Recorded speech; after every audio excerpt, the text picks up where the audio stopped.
এঁচোড় চিংড়ি অনেক দিন পর রান্না দিলাম। এঁচোড় চিংড়ি সবাই রান্না করতে পারে, আমি কিভাবে করছি ওটাই। এই দেখো, এঁচোড় কেটে ধুয়ে সামান্য গরম জলে জলটাকে ফেলে দিয়েছি, বেশি সেদ্ধ করিনি কিন্তু, কচি এঁচোড়।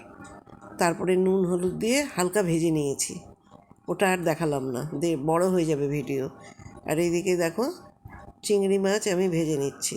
আর চিংড়ি মাছ তো জানোই সবাই হালকা ভাজতে হয়, আমি হালকা ভেজে উঠিয়ে নিচ্ছি চিংড়ি মাছ। আমি কিভাবে করছি সেটাই শেয়ার করছি। অনেকেই রান্না বলে দিতে এঁচোড়ের রেসিপি, তাই আমি আজকে এঁচোড়ের রেসিপিটা দিচ্ছি। এই দেখো, চিংড়ি মাছগুলো আমি হালকা ভেজে তুলে নিচ্ছি। আর এঁচোড়ও ভেজে নিয়েছি নুন হলুদ দিয়ে। ওই তেলেই আমি সর্ষার তেল দিয়ে দিলাম ওই কড়াতেই, আর সামান্য ঘি দিয়ে দিলাম তেলের মধ্যে। চিংড়ি মাছের কড়াতেই দিয়ে দিচ্ছি গরম মশলা, তেজপাতা, সামান্য জিরে ফোড়নে দিয়ে দিলাম। তেল আর সর্ষের তেল আর ঘি দিয়ে দিলাম। দিয়ে এবার আমি আলু দিয়ে দেবো, আলুটাকেও ভেজে তুলে নেব। এই ফোড়নের মধ্যেই দিয়ে দিলাম। দিয়ে এবার আমি আলু দিয়ে দিলাম, আলুটাকেও সামান্য নুন দিয়ে ভেজে তুলে নেব। কেননা এঁচোড়টাও আমার ভাজা আছে, আলুটাও যদি আমি একদম 90% ভেজে নিই ভালো হবে তাহলে। এই দেখো, ভালো করে তুলে নিচ্ছি, আলুটাও ভেজে নিলাম, ভেজে তুলে নিলাম। ওই কড়াতেই যেই তেল আছে সেই তেলেই এবার আমি দিয়ে দিচ্ছি। দেখো, এখানে 2টো টমেটো আছে, মিডিয়াম সাইজের 2টো টমেটো পেস্ট করে নিয়েছি, কারণ আমার এঁচোড়ও অনেকটা, চিংড়িও অনেকটা।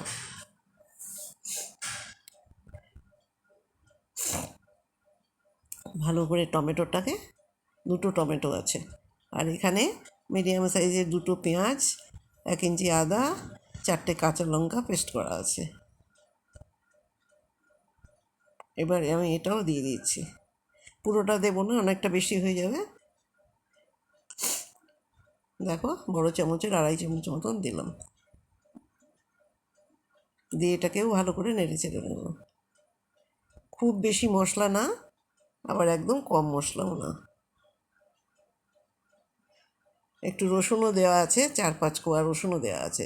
আর এখানে বাটা মশলা আছে, হলুদ বাটা, জিরে বাটা, সামান্য জিরে ধনে বাটা, আর 2টো শুকনো লঙ্কা বাটা, পুরোটাই বাটা মশলায়।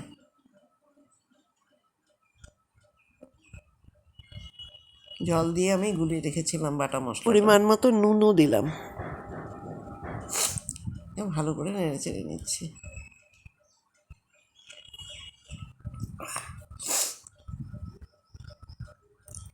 আমি এতে দই টই দেবো না, খুব হালকাভাবেই করছি।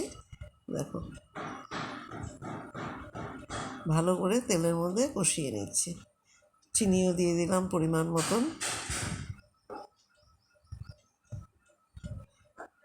আলুতেও অল্প নুন দেওয়া আছে, আবার মাছেও দেওয়া আছে, আবার এঁচড়েও সামান্য নুন দিয়ে ভাজা আছে। এবার সব দিয়ে দিচ্ছি। দেখো, এঁচড় দিয়েও ভালো করে, এঁচড় খুব কচি এঁচড়, তাই আমি প্রেশার কুকারে সেদ্ধ করে নিইনি, সামান্য জল দিয়ে ভাপিয়ে তারপরে নুন হলুদ দিয়ে আমি সেদ্ধ করে নিয়েছি। এই দেখো, ভালো করে আমি কষিয়ে নিচ্ছি মশলার সাথে। আগেও আমি এঁচড়টাকে ভালো করে ভেজে নিয়েছি কিন্তু।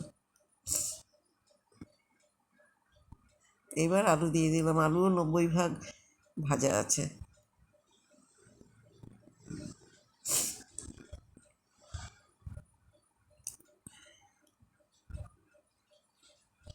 অনেক দিন পর রান্না দিলাম, কেমন লাগলো কমেন্ট করে জানিও। কারণ এখন এঁচোড় চিংড়ি বলো বা এঁচোড়ই বলো, ইউটিউবে খুললেই পাওয়া যায় এবং সবাই দেয়। তবুও দিলাম, কারণ অনেকেই চাইছে, তাই দিলাম। ভালো লাগলে লাইক দিও একটা। এই দেখো, ভালো করে নেড়ে চেড়ে নিচ্ছি মশলার সাথে। চিংড়িগুলোও দিয়ে দিয়েছি। এই দেখো, 2টো কাঁচা লঙ্কাও দিয়ে দিয়েছি। এটা একটু মাখো মাখো করব।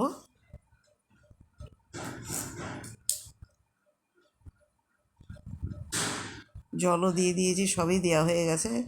ঘি, গরম মশলা সব আগে দেওয়া হয়ে গেছে। এই দেখো সব সেদ্ধ হয়ে গেছে। পরিমাণ মতন জল দিয়ে ভালো করে ফুটিয়ে নিচ্ছি। এটা একটু মাখো মাখো হবে। সবাই খুব ভালো থেকো, ঠাকুরের আশীর্বাদে সুস্থ থেকো।